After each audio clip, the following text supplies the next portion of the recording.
Les forces armées ont annoncé aujourd'hui que 6 éléments takfiri ont été tués et plusieurs autres blessés après des opérations de l'armée dans le nord du Sinaï. Par ailleurs, toujours dans la péninsule du Sinaï, 4 soldats égyptiens ont été tués par des éléments terroristes. Selon le porte-parole de l'armée, le général de brigade Mohamed Samir, les 4 soldats ont été tués au cours d'opérations militaires conduites autour des localités d'Al Arish, Rafah et Sheikh Zoued, non loin de la frontière avec la bande de Gaza.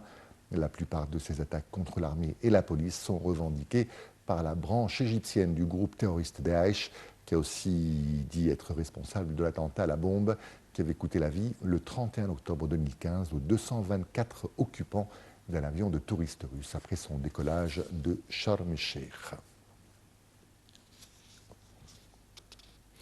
Au moins 22 personnes ont été tuées et 72 autres blessées dans des inondations provoquées par des pluies torrentielles vendredi en Égypte, selon un nouveau bilan annoncé aujourd'hui par le ministère de la Santé.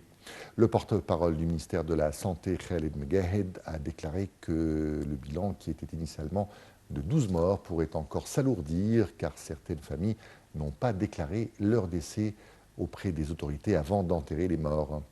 Le gouvernement a annoncé samedi la mise à disposition de 50 millions de livres égyptiennes pour les zones touchées par ces inondations, essentiellement la province bordant la mer Rouge, celle de Soheg dans le sud, ainsi que le sud du Sinaï.